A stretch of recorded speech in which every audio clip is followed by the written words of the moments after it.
गरीब बहू का जादुई घास का एसी। एक छोटे से गांव में सरिता अपनी बहू और अपने गरीब परिवार के साथ रह रही थी। बेटा, आज हमें ये रात को सारा काम खत्म करना होगा, कल ये सारा ऑर्डर का सामान जाएगा। माँ, मैं तो कोशिश कर ही रहा था लेकिन घास ही खत्म हो गई। अब आप ही बताओ ना, मैं क्या करूँ? हमारे पास और कोई चारा नहीं है, हमें जंगल से और घास काट कर लानी होगी। इस समय जंगल में जाने का फायदा नहीं है, कभी भी कुछ भी हो सकता है। जंगली जानवर रात के समय ही बाहर निकलते हैं। अजय बिल्कुल सही कह रहा है बहू। अरे माँ जी, हम 2 लोग अगर जाएंगे तो कोई जानवर पास नहीं आएगा और फिर इतनी जल्दी कोई जानवर हमला नहीं करता। हमें ये ऑर्डर कल देना है, आप ये भी तो सोचिए। लेकिन बहू। माँ जी, आप चिंता मत कीजिए, कुछ नहीं होगा, बस आप बच्चों के पास ही रहना और उनका ख्याल रखना। अगर ये ऑर्डर नहीं गया तो बच्चों के लिए हम गर्मी से बचने के लिए कूलर भी नहीं खरीद पाएंगे। सरिता की बहू भाविका और उसका बेटा, वो तीनों घास से पंखे कूलर बनाने का काम किया करते थे, इसलिए उन्हें घास की जरूरत पड़ती थी। वह आधी रात के समय जंगल में जाते हैं। भाविका, जरा से भी हलचल हुई तो मुझे बता देना, कभी भी कुछ भी हो सकता है।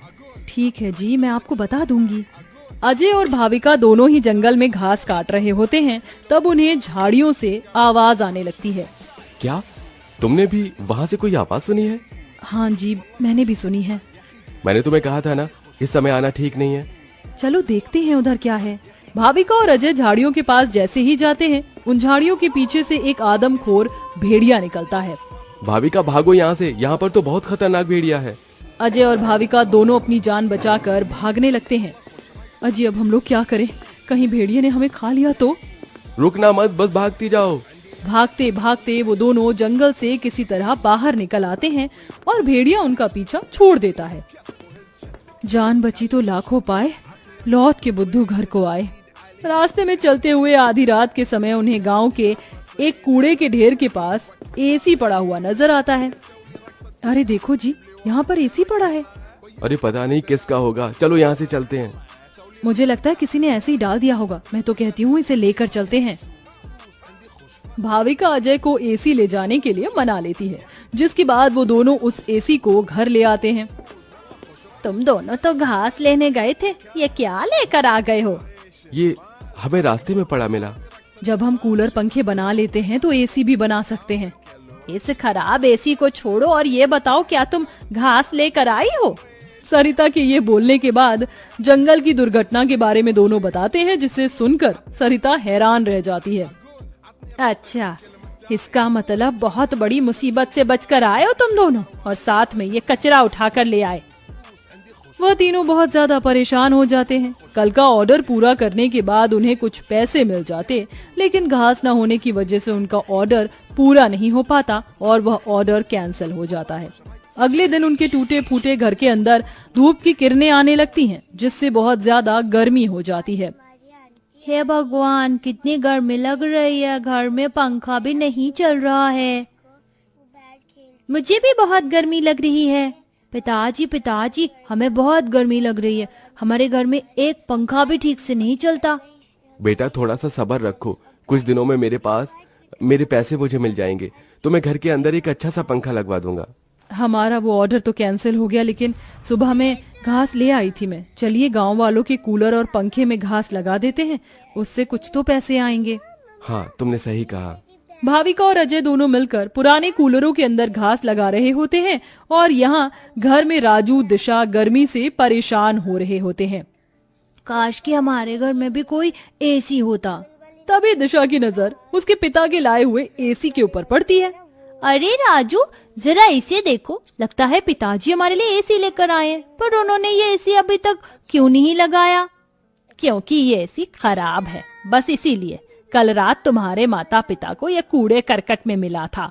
ये सुनने के बाद राजू इस बात से तो खुश होता है कि उसके पिताजी पुराना ही सही, कम से कम एक एसी तो घर पर लेकर आए। कुछ देर बाद वह अपने दोस्तों के पास खेलने चला जाता है। ढोलू, कहाँ हो तुम? चलो खेलते हैं।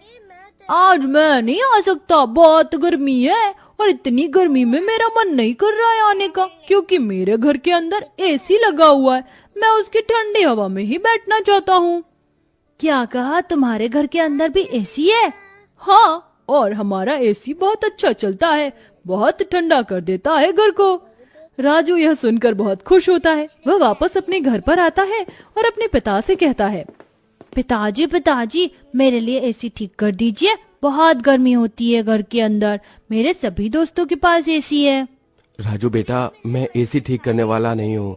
कहीं मुझसे एसी खराब हो गया तो ज्यादा पैसे चले जाएंगे उसे ठीक करवाने में।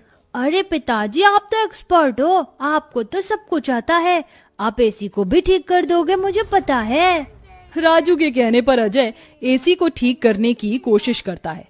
अजय को लगता है कि उसके ठीक करने पर एसी ठीक हो गया होगा, लेकिन एसी ऑन होते ही उसके अंदर से धुआं निकलने लगता है। ये क्या हो गया, लगता है ये एसी खराब है, फेंक दो इस एसी को। राजू गुस्से में ऐसा कहकर चला जाता है, जिसके बाद उसे इस तरह देखने से उसके दोनों माता पिता परेशान हो जाते हैं। हमें हमारे बेटे के लिए एक एसी तो बनाना चाहिए। भाविका और अजय दोनों अब सारे काम छोड़कर उस एसी को ठीक करने में ही लग जाते हैं।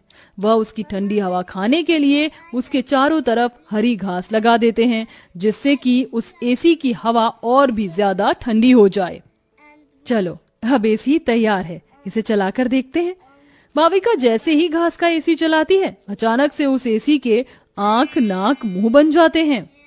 क्या बात है, तुमने तो मुझे बिल्कुल नए जैसा बना दिया है, लेकिन समझ नहीं आ रहा कि तुमने मेरे ऊपर ये घास क्यों लगाई है। एसी को बात करते हुए देख वो सभी डर जाते हैं। अरे हाँ सॉरी, मुझे माफ करना, मैं अपने आप को इंट्रोड्यूस करना भूल गया। मैं एक जादुई एसी हूँ, मेरे पास परी लोक की शक्तियाँ हैं, मैं गरीबों की मदद करता हूँ और तुम्हें मेरी बहुत ज्यादा जरूरत थी, लेकिन मैं खराब होने की वजह से अपनी शक्तियाँ इस्तेमाल नहीं कर सकता था। तुमने मुझे ठीक कर दिया, उसके लिए तुम्हारा बहुत बहुत शुक्रिया। माँ पिताजी देखो ये एसी तो बात भी करता है। हाँ तुमने बिल्कुल सही कहा, ये तो कोई जादुई एसी है। तुमने बिल्कुल सही कहा, मैं हूँ एक जादुई एसी, बल्कि अब मैं हूँ एक घास का जादुई एसी और मुझे तुमने बनाया है। ये घास का जादुई एसी चलता भी है या फिर बस बातें ही करता है? तभी जादुई एसी के अंदर से ठंडी ठंडी हवाओं के साथ घास के बने हुए एसी निकलने लगते हैं। अरे वाह, इसकी ठंडी हवाओं के साथ इसके अंदर से तो घास के बने एसी भी निकल रहे हैं। यही तो मेरा जादुई कमाल है, मेरी ठंडी हवाओं के साथ तुम्हें घास का एसी भी मिलेंगे। ये तो सोने पर सुहागा हो गया। ऐसा जादुई एसी मैंने कभी नहीं देखा। अब उनके पास इतने सारे घास के एसी हो गए थे जिन्हें वह देखकर सोच में पड़ जाते हैं। आजकल बाजार में एसी बहुत महंगा मिलता है, हम घास के बने हुए सस्ते एसी बेचकर पैसे कमा सकते हैं। सही कहा माँ आपने, पर क्या लोग घास के बने एसी खरीदना चाहेंगे? सरिता यह सुनकर थोड़ी देर चुप हो जाती है।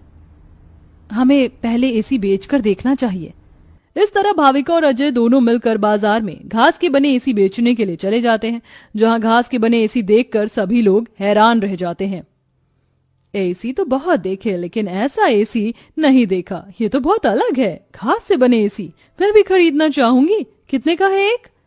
ज्यादा नहीं, मात्र 1000 रुपए का है। आजकल एसी 30-40 हजार तक मिलते और तुम इतने सस्ते में बिल्कुल कौड़ियों के भाव बेच रहे हो। चलो मुझे एक दे दो। कोमोलिका के खरीदने के बाद वहां और भी लोग उन दोनों से एसी खरीदते हैं। इसी के चलते उनकी अच्छी खासी बिक्री हो जाती है और सारे एसी बिक जाते हैं। आज का ये आखिरी एसी बचा है, इसे मैं अपने घर में लगाऊंगा। अजय घास का एक एसी अपने घर में भी लगा देता है और घास के जादुई एसी का इस्तेमाल वो बस तभी करता है जब उसे एसी बेचने के लिए पैसे चाहिए होते हैं। जादुई घास के एसी, अपनी ठंडी ठंडी हवाएं दो, जिससे मुझे तुम्हारे जादुई घास के एसी मिले। अजय के इतना बोलते ही जादुई घास के एसी के अंदर से ठंडी ठंडी हवाओं के साथ घास के बने एसी निकल आते हैं। इस तरह धीरे धीरे अजय अपना घास के बने एसी का बहुत बड़ा बिजनेस खोल लेता है और धीरे धीरे उसकी सारी परेशानियां खत्म हो जाती हैं। अब वह गरीब परिवार खुशी खुशी रहने लगता है।